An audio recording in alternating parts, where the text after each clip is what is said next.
जय माता दी ladies and gentleman.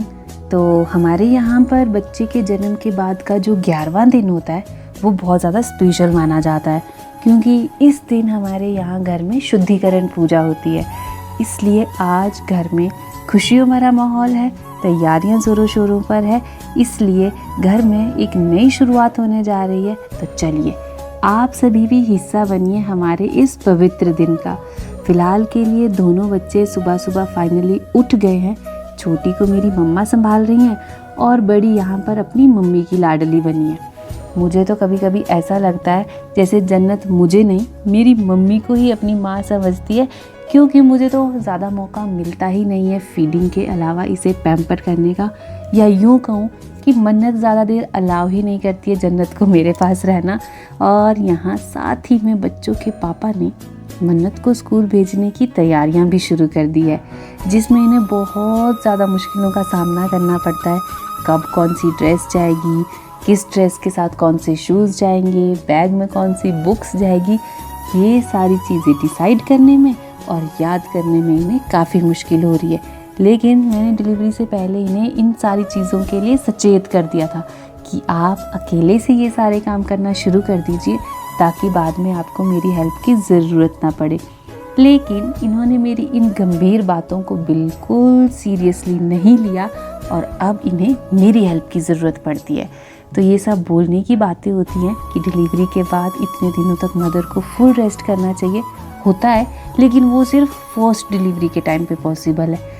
जब आप दो बच्चों की माँ हैं, उस दिन आपको फर्स्ट डे से ही बिल्कुल एक्टिव मदर रहना पड़ता है। अब बेड पर लेटे लेटे एक एक चीज़ मैं डिक्टेट करूं, उसमें मेरी ज़्यादा एनर्जी जाती है। इसलिए मैं चुपचाप अपने बेड से उतरती हूं और जो भी मेरे करने वाले काम होते हैं वो मैं करना शुरू कर देती हूँ। तो यहाँ पर मन्नत नहा धोकर फ्री हो चुकी है। अब सभी लोग इसको जो भी इस कमरे में अवेलेबल हैं रेडी करने में लगे हैं, क्योंकि ये छोटी सी छिपकली बिल्कुल एक जगह पर टिकती ही नहीं है, तो बहुत ज़्यादा समय और बहुत सारी एनर्जी ये हमारी ले लेती है।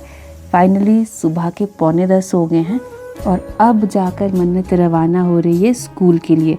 तो यहाँ पर इसे स्कूल छोड़ने जा रहे हैं इसके चाचू। अब जाकर हम घर के बाकी लोग नहाएंगे धोएंगे और बाकी तैयारियां फटाफट करेंगे, वरना ये 3-3.5 साल की चुटकी सबको अपने अपने इशारों पर नचा कर रखती है। तो चलिए अब फटाफट से यहाँ पर छोटी सी जन्नत का गंगा स्नान करवा लेते हैं, और ना जाने कब इसकी नाभि से ये क्लैंप डी अटैच होगी, तब जाकर मुझे शांति मिलेगी कि अब मेरा बच्चा बिल्कुल मेरा बच्चा है, जहाँ पर इसे चोट लगने की बिल्कुल गुंजाइश नहीं है। तो बस जितनी देर में जन्नत के पापा और नानी इसे अच्छे से नहला धुला रहे हैं, उतनी देर में मैं बाकी की तैयारियां कर लेती हूँ। तो आज ये जो कपड़े पहनने वाले हैं वो मैंने सारे बेड पे अच्छे से रख दिए हैं। और आजकल यहाँ पर ठंडा मौसम चल रहा है हमारे शिमला सोलन में, तो जो इसके लिए अच्छी ड्रेसेस ली थी वो पहनाने का इसे मौका ही नहीं मिल रहा है। सारा मिसमैच हो रहा है कपड़ों में। अब घर में हमारे कुल पुरोहित जी, जिन्हें हम मामा जी कहकर बुलाते हैं, वो भी आ गए हैं और पूजा की पूरी तैयारियां हो गई है। तो बस देखिए, इस पूजा में मेन होता है कि घर में पूजा होती है, मंत्रोच्चारण होता है, छोटा सा हवन होता है, और साथ ही में गंगा जल और गौमूत्र के साथ पूरे घर को शुद्ध किया जाता है। और आज से हमारे घर में फिर से पूजा पाठ करना शुरू होगा, जो कि पिछले 10 दिनों से बंद था। साथ ही में बच्चे और माँ के सिवा जो भी घर के बाकी सदस्य हैं वो अब घर के बाहर जा सकते हैं, अपने अपने रिश्तेदारी में जा सकते हैं, चाहे कोई शुभ कार्य अटेंड करना हो या फिर अशुभ कार्य करना हो अटेंड। लेकिन माँ और बच्चे पे अभी भी थोड़ी सी पाबंदी रहती है। लेकिन इसके बावजूद भी माँ और बच्चे के लिए ये दिन बहुत ज़्यादा खास होता है, क्योंकि आज से धीरे धीरे हम अपनी नॉर्मल रूटीन को शुरू कर सकते हैं, जैसे कि थोड़ी देर के लिए अपने रूम से बाहर जाना, धूप में बैठना। तो ये छोटे मोटे से काम आज के बाद शुरू हो जाएंगे। अब यहाँ पर मन्नत के पापा ने अपने हिस्से की पूजा कर ली है, जो भी इन्होंने अकेले थोड़ा बहुत करना था। अब बारी है 2 खास लोगों की एंट्री लेने की, यानी कि मैं और मेरी छोटी सी बेटी। अंगीठी में हवन की जो समदा है, जिसे लकड़ी कहते हैं, वो बहुत अच्छे से जल रही है, लेकिन साथ में धुआं भी बहुत ज़्यादा है। तो ये बच्चे के लिए काफ़ी सफोकेटिंग हो सकता है। इसलिए मेरा ध्यान तो पूजा से ज़्यादा इसकी सांसों पर ही है। और आज शुद्धिकरण की पूजा के साथ साथ मेरी बेटे की नामकरण सेरेमनी भी होगी। देखिए, एक नाम तो हम ऑलरेडी रख चुके हैं, जन्नत, जो कि दुनिया इसे उस नाम से जानेगी। लेकिन फिर भी जो जन्म कुंडली पर एक नाम रखा जाता है वो कुल पुरोहित जी द्वारा रखा जाता है।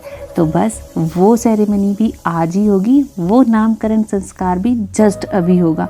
वो नाम किसी को पता नहीं होना चाहिए, इसलिए वो इस व्लॉग में भी मैं रिवील नहीं करूंगी। अंदर पूजा होने के बाद अब हम लोग बाहर आ गए हैं, जहाँ पर हम पहली बार बच्चे को अच्छे से सूर्य भगवान के दर्शन कराएंगे, पृथ्वी माता से मिलवाएंगे।